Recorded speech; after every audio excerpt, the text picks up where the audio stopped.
Hello all అందరికీ నమస్కారం. Welcome back to our channel.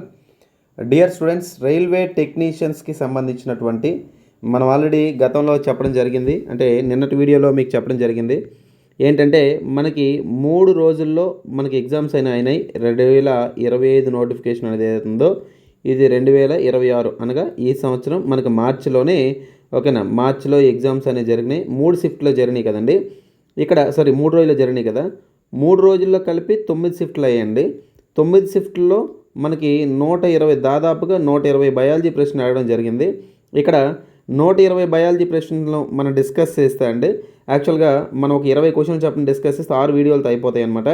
ఇక్కడ నా ఇంటెన్షన్ ఏంటంటే 120 ప్రశ్నలకి సంబంధించి ఓకేనా, 120 కాన్సెప్ట్లు అంటే ఒక ప్రశ్నకి సంబంధించినటువంటి కాన్సెప్ట్ ఎంత ఉందో అంతా కూడా అంటే 4 ఆప్షన్స్ని ఎక్స్ప్లెయిన్ చేస్తూ ఈ 120 ప్రశ్నలకు సంబంధించి ఎన్ని వీడియోస్ ఇస్తే అన్ని వీడియోస్, అంటే మోస్ట్లీ మనకి 50+ వీడియోస్ రావచ్చు. ఎందుకంటే కొన్ని క్వశ్చన్స్కి కాన్సెప్ట్ ఉండదు, డైరెక్ట్ బిట్స్ కాబట్టి. అలాంటివి అయితే కనుక 2 క్వశ్చన్లు చెప్పని చెప్తాను ఓకేనా. ఏదైనా కానీ 50+ వీడియోస్ అనేవి వచ్చే అవకాశం ఉంది. అండ్ ఈ అవకాశాన్ని ఖచ్చితంగా మీరైతే వినియోగించుకోవాలండి. ఎందుకంటే టెక్నీషియన్ గ్రేడ్ 3 ఎవరైతే ప్రిపేర్ అయ్యారో, ప్రిపేర్ అవుతున్నారో మీ అందరికీ కూడా అద్భుతమైనటువంటి అవకాశం ఇది.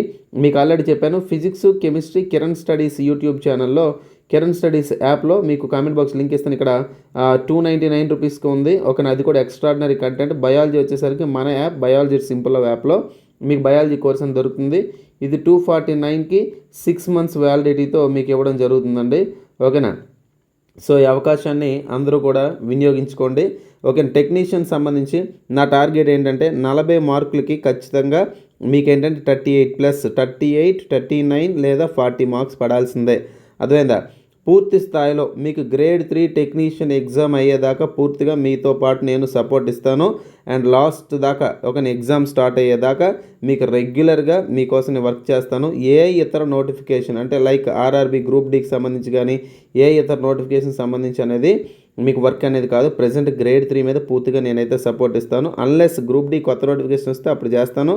ఈలోపు ఎవరైతే గ్రూప్ డి ప్రిపేర్ అవుతున్నారో, మళ్ళీ కొత్తగా ప్రిపేర్ అవ్వాలనుకున్న వారికి కూడా ఈ వీడియోస్ అనేవి ఎంతగానో ఉపయోగపడతాయి. సో కాబట్టి చాలా జాగ్రత్తగా ఉపయోగించుకోవాలి. ఎలాంటి రైల్వే ఎగ్జామ్ రాసినా ఈ కోర్స్ అనేది ఉపయోగపడుతుంది, ఈ క్వశ్చన్ అనేది ఉపయోగపడతాయి. కాబట్టి స్పెసిఫిక్గా గ్రేడ్ 3 కాకుండా మిగతా ఎగ్జామ్స్ కూడా యూజ్ అవుతుంది. కాబట్టి చాలా జాగ్రత్తగా యూటిలైజ్ చేసుకోండి ఓకేనా. మరి గ్రేడ్ 3 టెక్నీషియన్స్ ఎవరైతే ప్రిపేర్ అవుతుందో మీ అందరికీ కూడా ఇది ఒక మంచి అవకాశం. మీకు పూర్తి స్థాయిలో నేనైతే కంటెంట్ అందించడానికి సిద్ధంగా ఉన్నా ఓకేనా. రైట్, అందులో భాగంగా మనం ఇప్పుడు ఒక క్వశ్చన్ డిస్కస్ చేసే ప్రయత్నం చేద్దాం ఓకేనా. సో ఏంటిదంటే కనుక ఈ క్వశ్చన్ చూడండి, మనకి ఇది ఎక్కడి నుంచి వచ్చింది సార్ అంటే ఇది మనకి 10th క్లాస్ ఎన్సీఆర్టీ నుంచి ఇచ్చినటువంటి క్వశ్చన్ అండి ఓకేనా. ఎక్కడి నుంచి ఇది 10th క్లాస్ ఎన్సీఆర్టీ నుంచి వచ్చినటువంటి క్వశ్చన్ ఇది ఒక 10th క్లాస్ ఎన్సీఆర్టీలో బయాలజీ లైఫ్ ప్రాసెస్ లేదా జీవక్రియలు అని చెప్తాం కదా ఓకేనా. జీవక్రియలు అని పిలుస్తున్నటువంటి పాఠంలోని మనకి 4th టాపిక్ ఇది ఎక్స్క్రిషన్ అంటే విసర్జన అని పిలుస్తున్నటువంటి టాపిక్ నుంచి వచ్చినటువంటి ప్రశ్న ఓకేనా. సో దీన్ని మనం ఇప్పుడు సాల్వ్ చేసే ప్రయత్నం చేద్దాం. క్వశ్చన్ జాగ్రత్తగా వినండి, ఆన్సర్ వచ్చేస్తుంది. అట్ ఫస్ట్ మనకి క్వశ్చన్కి సంబంధించే ముందు దీనికి మనం ఏం నేర్చుకుందాం అంటే చూడండి, ఇక్కడ the urine formed in the kidneys passes through the dash into the dash where it is stored until excreted అన్నాడండి ఓకేనా. సో ఒకసారి క్వశ్చన్ చూద్దాం ఒకసారి ఓకేనా. ఏంటది ఒకసారి తెలుసుకునే ప్రయత్నం చేద్దామండి ఓకే. సో ఈ క్వశ్చన్ని మనం ఒకసారి గమనిద్దాం ఓకే. దీని వెనకాల ఉన్నట్టు కాన్సెప్ట్ తెలుసుకునే ముందు క్వశ్చన్ అర్థం చేసుకుందాం.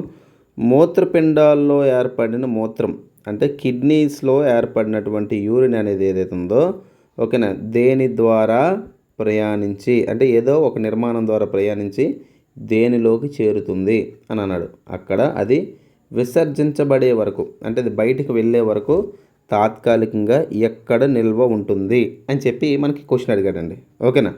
సార్ దీని వెనకాల కాన్సెప్ట్ అనేది ఇంపార్టెంట్. కాన్సెప్ట్ అనేది మనకి ఎలా అర్థం చేసుకోవాలంటే ఇక్కడ ఎలా దేన్ని ఆధారం చేసుకుని ఇచ్చారంటే కాన్సెప్ట్ని ఆధారం చేసుకొని అదేవిధంగా డయాగ్రామ్ని ఆధారం చేసుకుని ప్రశ్న అనేది ఇవ్వడం జరిగింది. ఇది ఎప్పుడు అడిగాడు సార్ 6/3/2026 షిఫ్ట్ 1లో అడిగాడు అనమాట. సో టెక్నీషియన్ సంబంధించి డే 1లో మొదటి షిఫ్ట్లో ఉన్నటువంటి క్వశ్చన్ ఓకేనా. సో దీన్ని కంప్లీట్గా మనం అర్థం చేసుకునే ప్రయత్నం చేద్దాం ఓకే. రైట్, సో ఇప్పుడు ఒకసారి మనం దీనికి సంబంధించినటువంటి డయాగ్రామ్ డ్రా చేసే ప్రయత్నం చేద్దామండి ఓకేనా.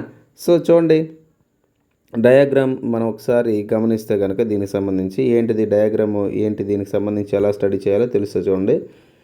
సార్ కిడ్నీస్ అనేవి ఒక పెద్ద రక్తనాళాలతో అంటే ఒక పెద్ద పైప్స్తో కనెక్ట్ అయి ఉంటాయండి. ఓకేనా, పెద్ద రక్తం తీసుకెళ్లే పైప్స్తో కనెక్ట్ అయి ఉంటాయి అన్నమాట. ఓకే, సో ఆ పైప్స్ ఇగోండి డ్రా చేస్తున్నాను. ఓకేనా, ఇదొకటి. మరి దీని తర్వాత మరొక పైప్ కూడా ఉంటుందన్నమాట. ఓకేనా, సో మరొక పైప్ కూడా ఉంటుంది. సో ఇక్కడ దీన్ని మనం గమనిస్తే ఓకేనా, ఏంటి అంటే కనుక జాగ్రత్తగా గమనించండి. ఈ పైప్ ఇలా కనబడుతూ ఉంది. ఓకేనా, సో చూడండి ఇలా రెండు ఉన్నాయండి. సో దీన్ని ఏమంటారంటే వెనాకేవా అని చెప్పి పిలుస్తారు. ఏమని పిలుస్తారంటే వెనాకేవా అంటే మహాశిర లేదా శిర అంటాం. దీన్ని ఏమంటాం అంటే అయోర్టా అని చెప్పంట. ఏమంటారంటే అయోర్టా అంటే ధమని, ఒక పెద్ద ధమని అనమాట. వేరు వేరు పేర్లతో పిలుస్తారు. మీరు జస్ట్ ఇక్కడ కాన్సెప్ట్ని అర్థం చేసుకోవడానికి మీరు ఇలా గుర్తుపెట్టుకోండి. ఓకేనా, రైట్. ఇప్పుడు మనకి ఇగోండి ఇటువైపుగా ఎడమ వైపుగా ఉన్నటువంటి కిడ్నీ అనేది ఉంటుందండి. ఓకేనా, ఎడమవైపు ఉన్న కిడ్నీ. మరి ఇటువైపుగా తీసుకుంటే కుడివైపుగా ఉన్నటువంటి కిడ్నీ ఉంటుంది. ఓకేనా, కుడివైపుగా ఉన్నటువంటి కిడ్నీ ఉంటుంది. కొంచెం జాగ్రత్తగా అర్థం చేసుకోండి. ఏంటిది సార్ ఇక్కడ చూడండి. సో ఇటువైపు వచ్చేసరికి మన కుడివైపుగా ఉన్నటువంటి కిడ్నీ అని కనిపిస్తూ ఉంది. ఓకేనా, రైట్. ఇగోండి ఇది ఎడమ వైపుగా ఉన్నటువంటి కిడ్నీ. ఓకేనా, మూత్రపిండం అంటారు. ఇది వచ్చేసరికి కుడివైపుగా ఉన్నటువంటి కిడ్నీ. సార్ ఇక్కడ కిడ్నీలో తయారైనట్టు యూరిన్ ఇగోండి ఇలా ట్యూబ్స్ లేదా నాళాల వంటి నిర్మాణాల ద్వారా బయటకు వస్తుంది. వీటిని ఏమంటారంటే మూత్రనాళం అని చెప్పి అంటారు. ఏమంటారండి మూత్రనాళం అని చెప్పి అంటారు. ఇంగ్లీష్లో యురేటర్ అని చెప్తారు. ఏమని చెప్తారండి యురేటర్. సో కిడ్నీలో తయారైనటువంటి మూత్రం లేదా మూత్రం లేదా యూరిన్ అనేది ఇగోండి ఈ పైప్స్ ద్వారా వచ్చి ఏం చేస్తుంది, ఇక్కడ ఒక సంచి వంటి నిర్మాణంలో నిల్వ ఉంటుందండి. సంచి వంటి నిర్మాణం. దీన్ని ఏమంటారంటే మూత్రాశయం అని చెప్పి పిలుస్తారు. ఏమని పిలుస్తారండి దీన్ని మూత్రాశయం అంటారు. మూత్రాశయం అంటే ఏంటంటే యూరినరీ బ్లాడర్ అని చెప్పి పిలుస్తారు. ఏమని పిలుస్తారు యూరినరీ బ్లాడర్ అని చెప్పి పిలుస్తారనమాట. Urinary bladder. ఇప్పుడు నేనేమంటున్నానంటే క్వశ్చన్ని అర్థం చేసుకుని వెళ్ళాలి కదా. క్వశ్చన్ ఒకసారి మనం స్టడీ చేద్దాం. సరే, ఇక్కడ ఇది వచ్చేసరికి ఎడమ మూత్రపిండం. So this is left kidney, అంతేనా? This is left kidney and this is right kidney, అవునా? So this is right kidney. Right kidney ఇది, లెఫ్ట్ కిడ్నీ ఇది. సార్ కిడ్నీలోంచి యూరిన్ అనేది ఈ ట్యూబ్స్ ద్వారా వస్తుందన్నమాట. ట్యూబ్స్ని ఏమన్నా మనం యూరేటర్ అన్నాం, అవునా? సో వచ్చేసి యూరిన్ అనేది ఎక్కడ టెంపరీగా స్టోర్ అవుతుంది, ఇక్కడ మూత్రాశయం లేదా యూరినరీ బ్లాడర్ అన్నాం. ఇక్కడ దాకా మీకు అర్థమై ఉంటుంది. ఇప్పుడు ఏమన్నాడు, urine formed in the kidneys passes through, మూత్రపిండాల్లో ఏర్పడిన మూత్రం దేని గుండా ప్రయాణించింది అన్నాడు.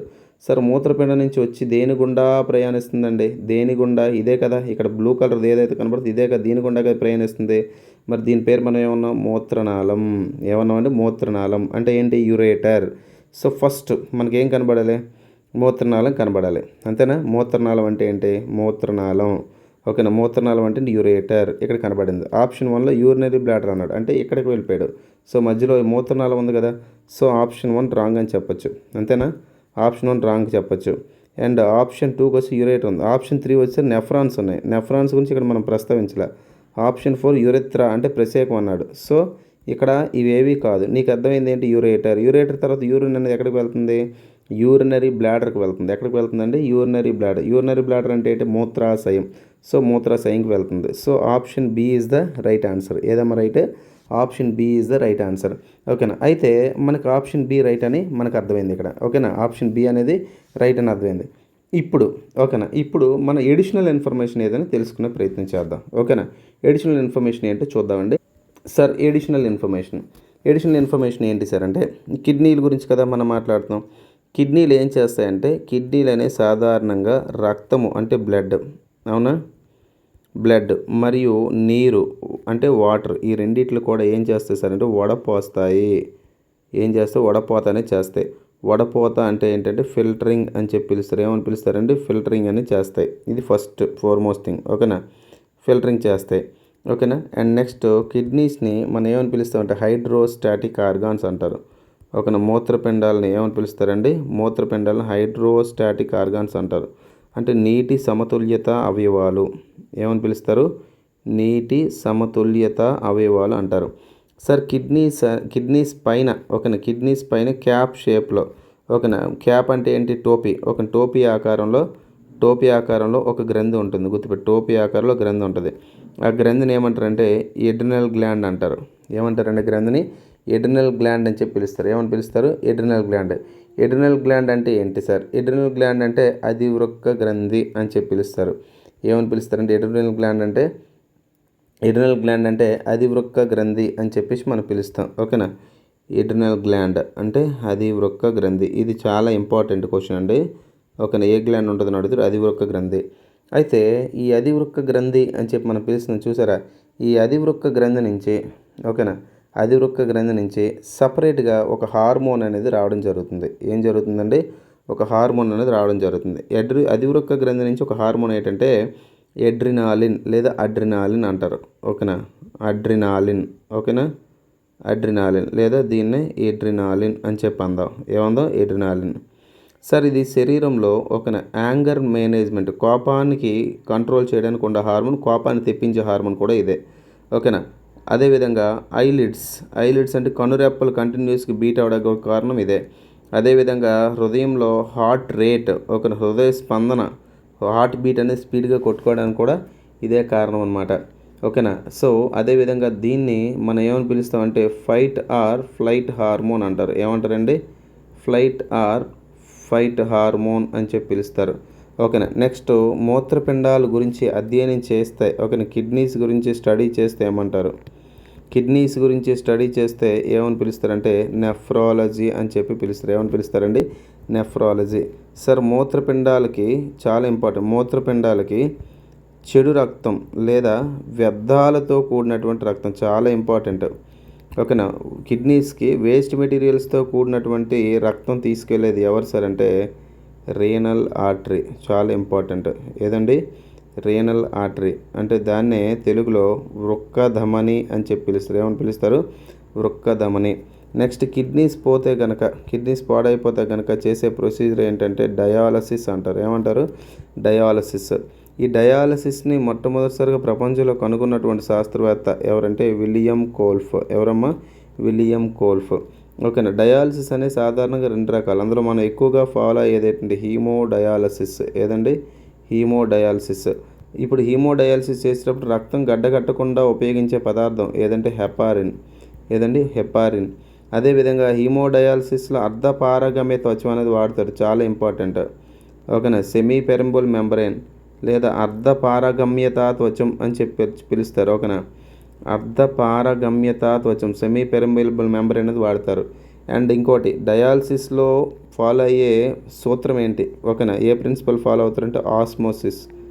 ఏదండి, ఆస్మోసిస్ అంటే ద్రవాభిసరణం అంటారు. డయాలసిస్లోని ఫాలో అయ్యే ఓకేనా పద్ధతి ఏదంటే ద్రవాభిసరణం అని చెప్పి పిలుస్తారు. చాలా ఇంపార్టెంట్ అండి. ఓకేనా, అదేవిధంగా కిడ్నీలోకి వచ్చేటువంటి వ్యాధి, కిడ్నీస్ అనేవి పాడైపోతే కానీ శరీరంలో యూరియా మరియు యూరిక్ యాసిడ్ అనేది ఎక్కువైపోద్ది.